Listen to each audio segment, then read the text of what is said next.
In a clash of ideologies on exposing the agenda, Hollywood legend Clint Eastwood and trailblazing icon Caitlyn Jenner ignite a fiery debate on faith, love, and gender identity. What began as a dialogue quickly spiraled into a battle of beliefs, leaving the world watching, stunned. The studio was humming with a nervous energy that couldn't be ignored. Exposing the agenda had never felt this electric before, a sensation thick with anticipation, as if the air itself was bracing for impact. Riley Morgan, the show's sharp-tongued host, sat poised with a smile that didn't quite reach her eyes. She knew what was coming, or at least she thought she did. The stakes were high tonight, higher than ever. This wasn't just another segment. It was the kind of episode that could define her career. On one side of the stage sat Clint Eastwood, a living monument to Hollywood's golden age. His posture was relaxed, yet there was a razor-sharp intensity behind his weathered eyes. At 94, every line on his face told a story. Every pause in his breath carried weight. There was no need for theatrics. His presence alone commanded the room, a quiet force of gravity pulling every ounce of attention toward him. Opposite him was Caitlyn Jenner, exuding a magnetic confidence honed through years of living life under a relentless spotlight.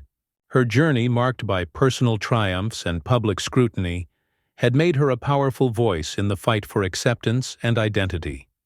Tonight, she was ready to confront not just outdated perspectives, but the cultural titans who clung to them. She wasn't here to exchange pleasantries. She came armed for debate, ready to challenge every fossilized notion Eastwood represented. The opening pleasantries were cordial, almost deceivingly smooth. Riley, seasoned in handling confrontational interviews, navigated the small talk with ease.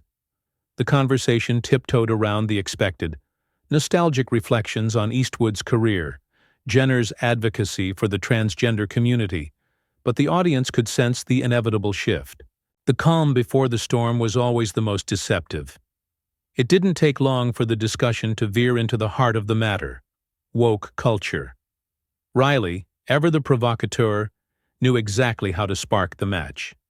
She leaned forward, voice laced, with feigned curiosity, asking Eastwood if he believed today's social movements were reshaping society for better or worse. Eastwood didn't flinch. His response was measured, grounded in an old-world belief in individual responsibility and freedom of thought, values forged in an era where grit meant survival. He spoke of discipline, tradition, and the danger of losing one's moral compass in a sea of ever-changing societal trends. Jenner, quick to react, countered with passion. To her, these so-called traditional values often masked systemic oppression, relics of a time when voices like hers were silenced. She wasn't afraid to call it out, challenging Eastwood directly on his stance. How could someone who had lived through so much history remain so blind to progress? The tension crackled like static electricity across the stage. Jenner's words were sharp, infused with personal pain and determination. She spoke of acceptance, love, and the fundamental right to live authentically. Every sentence was a challenge, a demand for Eastwood to recognize the evolution of human understanding. But Eastwood didn't bite. He remained unfazed, an immovable object in the face of her passion. There was no anger in his response, just a chilling calmness that cut deeper than any sharp retort could.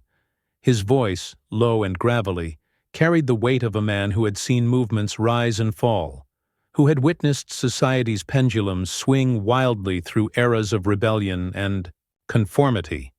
And then came the moment that shifted the room. Eastwood began telling a story, one that nobody expected. It wasn't about Hollywood, politics, or outdated morals. It was about a friend from his youth, a man of immense kindness and humility, who had lived through poverty, hardship, and war. This man had unwavering beliefs, simple and pure, rooted in family and faith. But as times changed, those beliefs were labeled old-fashioned, then offensive. The man lost his voice, ridiculed for holding on to what had once made him strong. Eastwood's voice didn't waver as he recounted how this friend had quietly withdrawn from the world, watching as everything he once knew was dismissed as irrelevant. His story wasn't one of anger but of loss, a reflection on how progress, when wielded without empathy, could turn from liberation into exclusion. The studio fell silent. Jenner, who had moments earlier radiated defiance, found herself caught off guard. There was no direct attack in Eastwood's words, just a reminder of the quiet casualties left behind when society moves too fast, too ruthlessly. Riley shifted uncomfortably in her chair, suddenly aware of how the momentum of the conversation had changed. What had started as an opportunity for progressive triumph had transformed into something far more complicated, an uncomfortable confrontation. With the cost of cultural evolution, Jenner tried to respond, but her words stumbled. The raw emotion in Eastwood's story had disarmed her fire, leaving her momentarily adrift. She hadn't anticipated this kind of response, not from him. The debate wasn't just about woke culture anymore. It had morphed into a deeper question. At what cost does progress come? The air in the room grew heavier, as if every viewer at home was leaning closer to their screen, waiting to see who would make the next move. But Eastwood didn't push.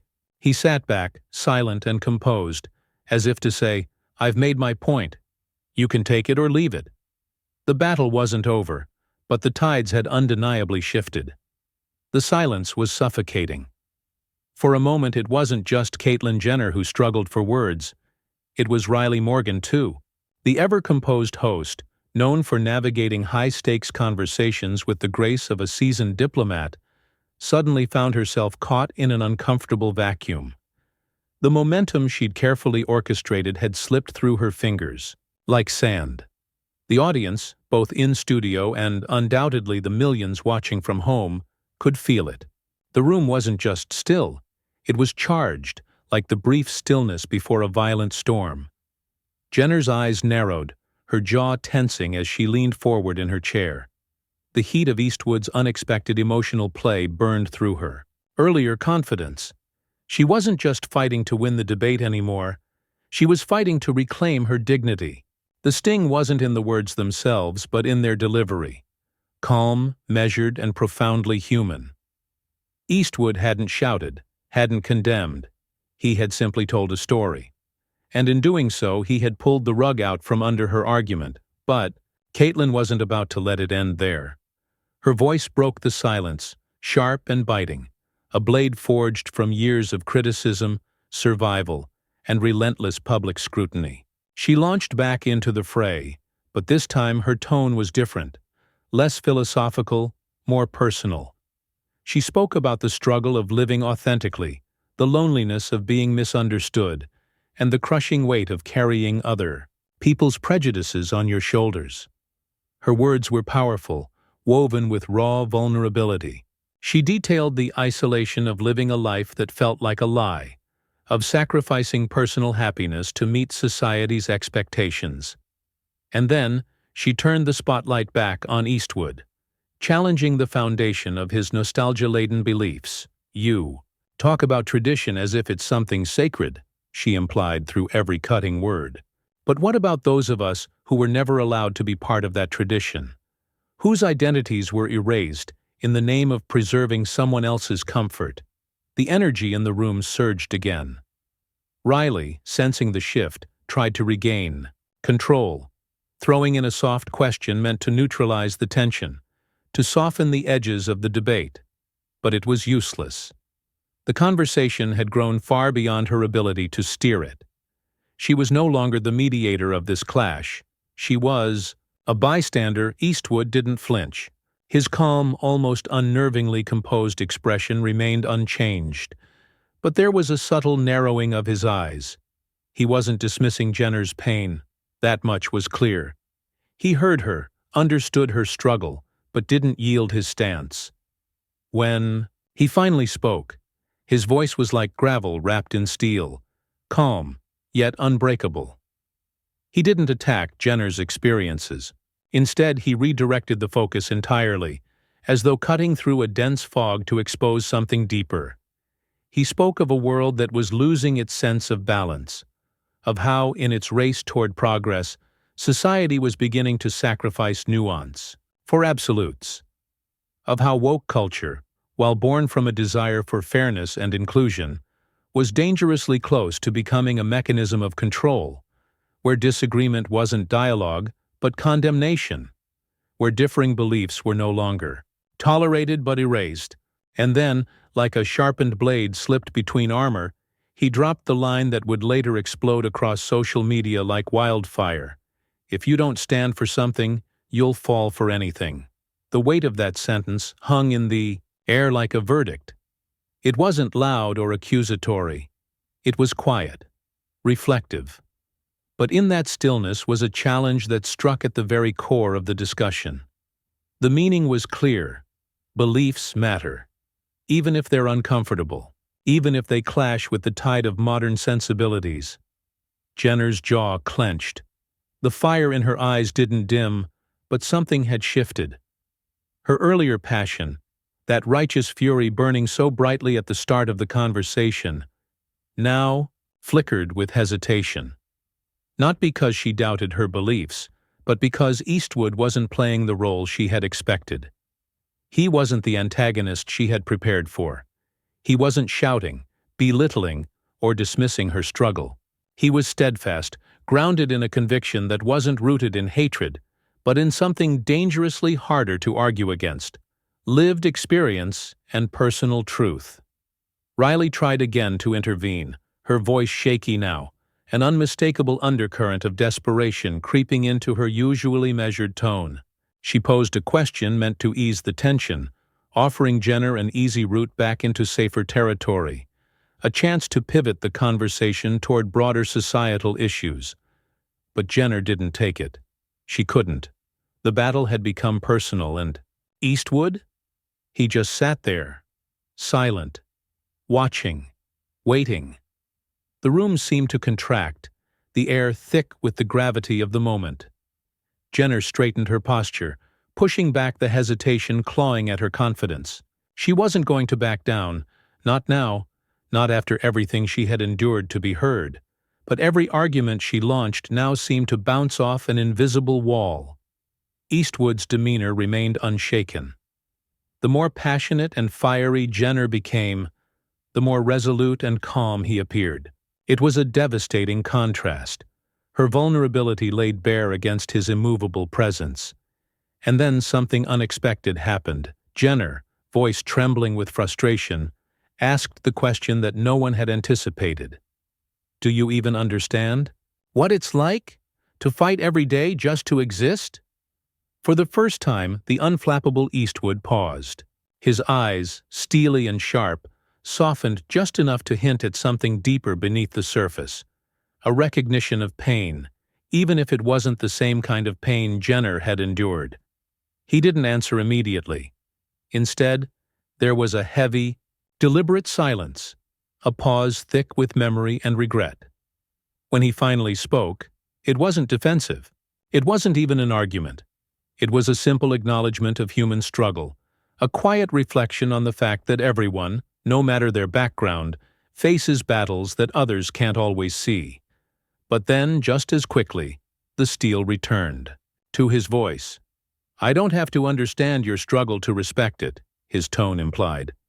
"But that respect doesn't mean I have to abandon what I believe." It was a devastating response. Not cruel, not dismissive, but an assertion of boundaries in a debate where lines had become increasingly blurred. Jenner sat back, eyes glimmering with frustration, and perhaps, beneath it all, a sliver of reluctant respect. The fire in her was still burning, but it was clear she was up against something she hadn't anticipated. Not prejudice, but unwavering conviction. And Riley? She looked utterly lost, like a captain watching her ship sink in slow motion. The tides had not only shifted, they had surged into a full-blown storm. The conversation was no longer just a debate on ideology. It had become a battle of will, of presence, and, most surprisingly, of mutual recognition. The battle was far from over. But it was clear. Clint Eastwood wasn't just holding his ground. He was redefining the entire battlefield. The room, once thick with unspoken tension, now simmered with something deeper. A raw, almost primal realization that this wasn't just a debate of ideas. It had evolved into something more potent, something that struck at the core of human conviction. It was no longer just about woke culture, or who was right and who was wrong. It was about identity, legacy, and the cost of standing firm in your beliefs when the world around you demanded surrender. Caitlyn Jenner sat forward, her posture taut, every muscle tense like a bowstring drawn tight. The fire in her eyes was far from extinguished, but it had shifted. The anger that had propelled her earlier had softened, morphing into something far more dangerous, determination sharpened by introspection. She wasn't just fighting Clint Eastwood anymore. She was battling the weight of history itself, the immovable wall of tradition that had silenced voices like hers for generations. But Eastwood wasn't the wall she thought he was. He was something far more unsettling, a mirror reflecting the uncomfortable truth that conviction doesn't always stem from hatred. It can be born from a lifetime of experience, hardship, and the steadfast belief that certain values were worth protecting no matter how the world changed around them. Riley Morgan, once the architect of this volatile meeting, was now just a spectator to the unfolding storm. Her attempts to wrestle control back from the chaos had become futile, swallowed by the gravity of the confrontation. She sat frozen between them, her polished media presence cracking as she realized the show was no longer hers to command. The conversation had transcended her intentions. It had become something raw, unscripted, and undeniably human. Jenner broke the silence first. Her voice was lower now, steadier, stripped of the earlier fire but burning with something far more dangerous: clarity. She spoke of legacy, her own and the weight it carried, of how her past life, as Bruce Jenner, Olympic hero, had become a symbol of success and masculinity, only for her to later shatter that image by living her truth. She talked about the betrayal she felt, not from others, but from herself, for waiting so long to embrace who she was. There was no righteousness in her tone now, just the painful honesty of someone who had faced the terrifying cost of authenticity. And then she turned to Eastwood again, not with anger this time, but with a question that hung in the air like a challenge forged from vulnerability. What happens when your beliefs hurt people like me? It wasn't an attack. It wasn't even a demand for justification. It was a simple, human question, one that cut through the noise, the political jargon, the ideological armor, and asked for something far more profound: understanding. For the first time, the legend of Clint Eastwood seemed to falter, just slightly. His eyes, sharp and calculating, softened. There was no triumph in his expression, no satisfaction in having held his ground, only reflection. When he spoke, his voice was low, steady, but tinged with something unexpected. Regret, perhaps, or simply the weight of a man who had lived long enough to understand the complexity of belief. He didn't apologize. He didn't retract his earlier words, but he offered something far rarer than concession: acknowledgement. He spoke of how the world was changing faster than anyone could truly grasp, and how sometimes holding on to what you believe feels like the only way not to drown in the tide of change. But he also admitted that belief without empathy was just another form of ignorance. And then, in a moment that no one could have predicted, Eastwood offered something unexpected: a story of his own struggle with change, of watching loved ones grow distant, of feeling alienated in a world that seemed to be sprinting toward a future he didn't recognize. Not because he hated what was coming, but because it made him feel obsolete. The vulnerability was brief, gone, almost as quickly as it appeared, but it was enough. Jenner, silent now, absorbed his words without interruption. There was no victory to be had here. No knockout punch, no triumphant declaration of moral superiority.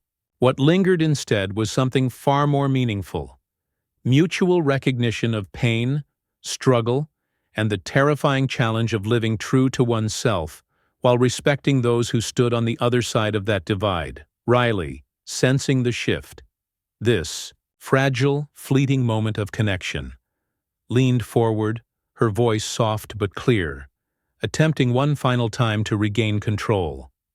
But it didn't matter. The debate was over.